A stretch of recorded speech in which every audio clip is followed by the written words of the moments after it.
یہ حدیث مبارکہ ان سنگین اخلاقی اور معاشرتی برائیوں میں سے ایک کی مذمت کرتی ہے جو ایک پرامن اور صالح معاشرے کی بنیادوں کو ہلا کر رکھ دیتی ہے۔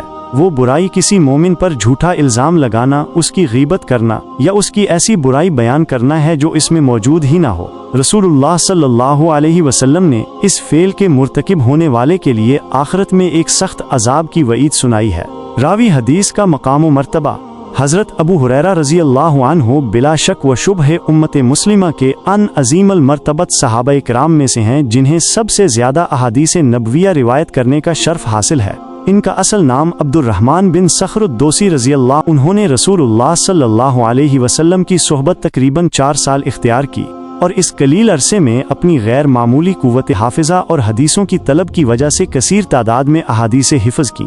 ان کی روایات کو حدیث کی مستند کتابوں میں ایک خاص مقام حاصل ہے۔ حدیث کا لغوی اور اصطلاحی معنی من قالوا فی مؤمن ما لیس فیہ۔ اس جملے کا ظاہری معنی یہ ہے کہ جس شخص نے کسی مومن کے بارے میں کوئی ایسی بات کہی جو حقیقت میں اس میں نہیں پائی جاتی۔ اس میں ہر قسم کا جھوٹا الزام، بہتان اور ایسی برائی کا تذکرہ شامل ہے جو اس شخص نے کی ہی نہ ہو۔ یہ محض ایک غلط فہمی یا سنی سنائی بات کی بنیاد پر بھی ہو سکتا ہے، لیکن جب تک کہنے والے کو اس کے جھوٹا ہونے کا علم ہو یا وہ بغیر تحقیق کے ایسی بات کہے تو وہ اس وعید میں شامل ہے۔ اسکنہ اللہ ردغۃ الخبال، یہ ایک سخت وعید ہے جو اس گناہ کے مرتکب ہونے والے کے لیے بیان کی گئی ہے۔ ردغۃ الخبال ایک ایسا اصطلاحی لفظ ہے جس کی تفسیر میں علماء کے مختلف اقوال ہیں۔ بعض کے نزدیک یہ جہنم میں ایک خاص کنواں یا گڑھا ہے جس میں جہنمیوں کا پیپ، خون اور دیگر غلیظ مواد جمع ہوگا۔ یہ ان لوگوں کا ٹھکانہ ہوگا جنہوں نے دنیا میں ناحق لوگوں پر الزامات لگائے اور ان کی عزت کو پامال کیا۔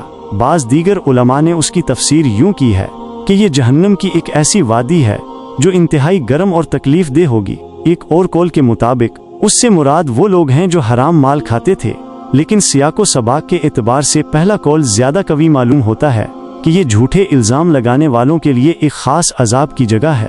حتی یخرج مما قال، اس حصے میں اس سزا کی مدت بیان کی گئی ہے۔ اس کا ایک ظاہری مفہوم یہ ہے کہ یہ سزا اس وقت تک جاری رہے گی جب تک وہ شخص اپنے کہے ہوئے جھوٹے الزام سے باز نہ آ جائے، یعنی اپنی غلطی کا اعتراف نہ کر لے، توبہ نہ کرے اور جس پر اس نے الزام لگایا ہے اس سے معافی نہ مانگ لے۔ کچھ علماء اس کی تعویل یہ بھی کرتے ہیں کہ اس سے مراد یہ ہے کہ جب تک اس کے اس جھوٹے قول کا وبال اور اس کے معاشرے پر مرتب ہونے والے منفی اثرات ختم نہ ہو جائیں۔ بہرحال یہ ایک طویل اور تکلیف دہ سزا کی نشاندہی کرتا ہے۔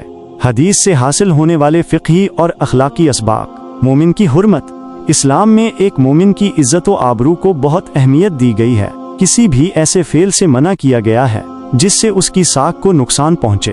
جھوٹا الزام لگانا اس حرمت کی سنگین پامالی ہے۔ جھوٹ کی مذمت۔ جھوٹ بولنا بذات خود ایک قبیح فعل ہے، اور جب یہ کسی کی ذات پر اثر انداز ہو تو اس کی قباحت اور بڑھ جاتی ہے۔ کسی بے گناہ پر جھوٹا الزام لگانا دوہرے گناہ کا باعث بنتا ہے۔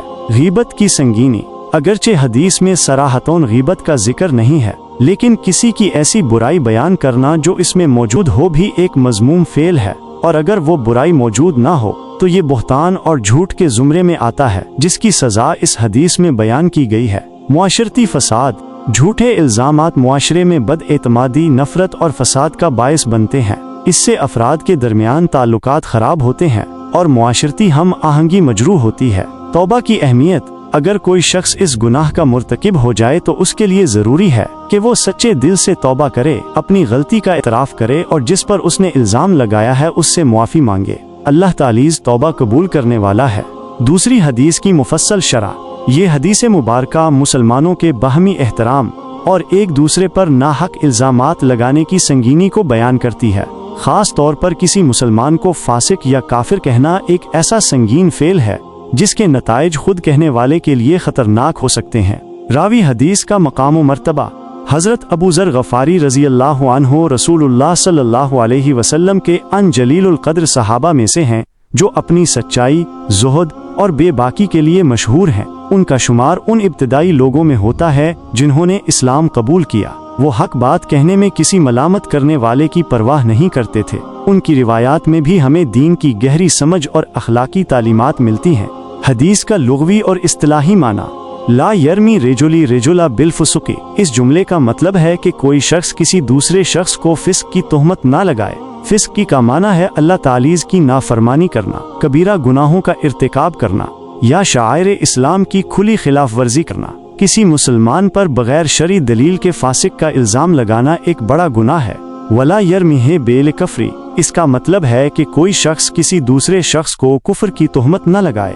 کفر کا معنی ہے اللہ تعالی اور اس کے رسول صلی اللہ علیہ وسلم کی تعلیمات کا انکار کرنا یا ایسے عقائد رکھنا جو اسلام کے بنیادی اصولوں کے منافی ہوں۔ کسی مسلمان پر کافر کا الزام لگانا ایک انتہائی سنگین فعل ہے اور اس کے نتائج بہت خطرناک ہو سکتے ہیں۔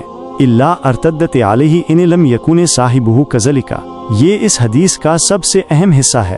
اس کا مطلب ہے کہ اگر وہ شخص جس پر فسق یا کفر کا الزام لگایا گیا ہے در حقیقت ایسا نہیں ہے تو یہ الزام کہنے والے کی طرف لوٹ جائے گا۔ اس کی کئی ممکنہ تعویلات ہیں۔ ایک تعویل یہ ہے کہ اس کا گناہ الزام لگانے والے کو ہوگا، یعنی جس نے ناحق کسی کو فاسق یا کافر کہا وہ خود اس گناہ کا مرتکب ہوا۔ دوسری تعویل یہ ہے کہ اگر وہ شخص جس پر کفر کا الزام لگایا گیا ہے در حقیقت مومن ہے تو یہ خوف ہے کہ کہیں الزام لگانے والا خود کفر میں مبتلا نہ ہو جائے، کیونکہ کسی مومن کو ناحق کافر کہنا ایک سنگین جسارت ہے۔ تیسری تعویل یہ ہے کہ اس سے مراد یہ ہے کہ وہ برائی جس کی تہمت لگائی گئی ہے اگر دوسرے میں نہیں ہے تو وہ برائی خود اس کہنے والے میں پیدا ہونے کا اندیشہ ہے۔ حدیث سے حاصل ہونے والے فقہی اور اخلاقی اسباق۔ مسلمانوں کا باہمی احترام، یہ حدیث مسلمانوں کے درمیان باہمی احترام اور اچھے تعلقات کی اہمیت کو اجاگر کرتی ہے۔ کسی پر بھی فوری طور پر کوئی برا لقب لگانا یا الزام تراشی کرنا مناسب نہیں۔ فتویز لگانے میں احتیاط، کسی مسلمان پر کفر یا فسق کا فتویز لگانا ایک نازک معاملہ ہے اور اس میں انتہائی احتیاط کی ضرورت ہے۔ یہ کام صرف مستند علماء اور شرعی اصولوں کے مطابق ہی کیا جا سکتا ہے۔